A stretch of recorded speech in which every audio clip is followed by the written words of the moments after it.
Let's talk some more about that subject with David Garrity, back with us, president at BT Block and chief market strategist at Laidlaw Wealth Management. So, David, usually when you're here, you're talking some of the macro news flow around the economy or a little crypto here and there. Walk me through why the big report on cybersecurity.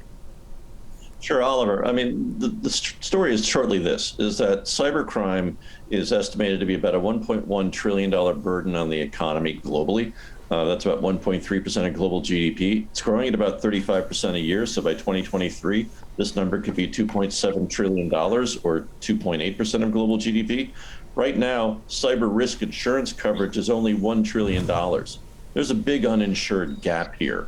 And to the extent that, cybercrime is starting to be such a big thing, impacting Colonial Pipeline and other companies as well earlier this year, we took a deeper dive into our database of 18 billion leaked credentials and basically married it up against the Forbes Global 2000 list of public companies and highlighted about 40 companies that have been most often hacked in terms of their employees' credentials being out on the dark web.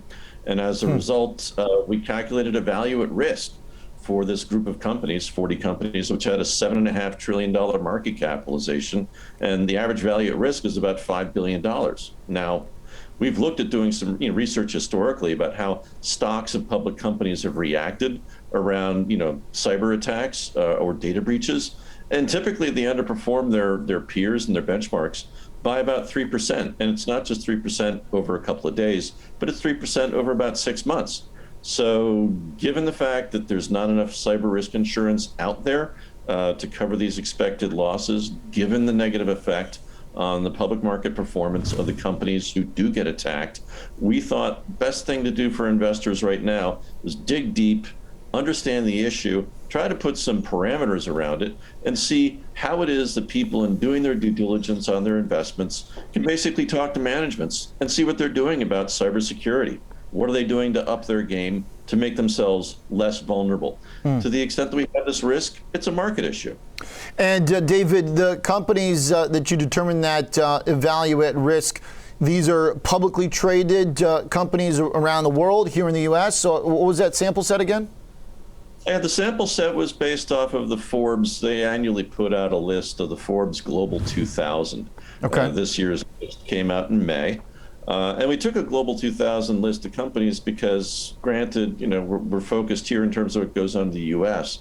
But if we look at cybercrime, it's a global issue. I mean, granted, a lot of the attacks hit the OECD countries, so public companies that are based here in North America or over in Europe or Japan or Australia, may be harder hit.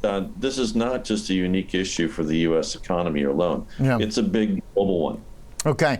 Now, some of the findings that are pretty interesting, pretty compelling, just looking at the degree to which you need to have complexity in your password alone. I mean, this is a little bit off kind of the beaten path that we usually talk about here, but if we could pull it up, it basically shows a table of what you got to do to not get hacked within like a second of an attempt versus like hundreds of years.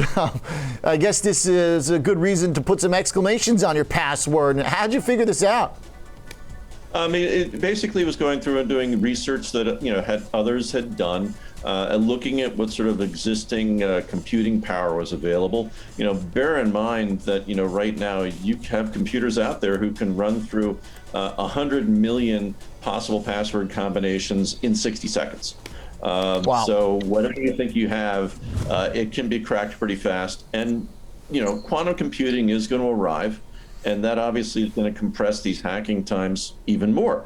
The other issue is that, in terms of just users, individuals, you, me, everybody out there, we're using more and more websites. We have to keep track of more and more passwords. This is a problem.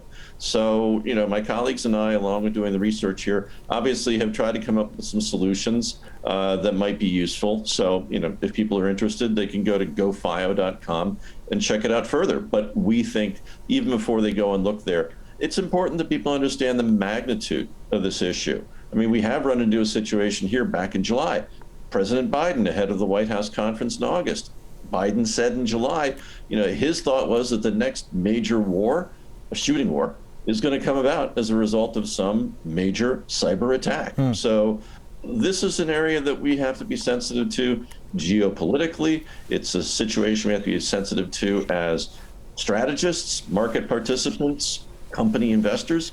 So, it's worth our time to get up to speed on this. And David, what were the conclusions from the wealth management perspective? Is this just, you buy FireEye and cloud companies and call it a day and hold, or is there something specific in terms of how to get exposure to this from an investing standpoint?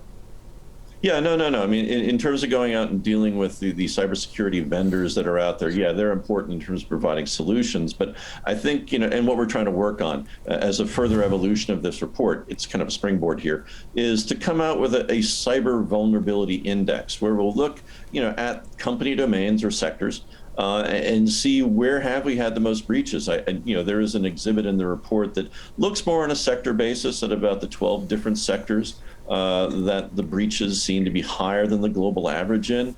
Not surprisingly, social media is a big category, but also pharmaceuticals as well. Financial services, you'd think historically would be the main target of cybercrime, but surprisingly, it's really more average. So we've got more work to do here, which we're going to push forward on. And so, yes, investors could play by buying the cybersecurity vendors. But we think it's probably better as part of their overall assessment is to do a deeper due diligence dive in talking with company managements and just see exactly what they're doing.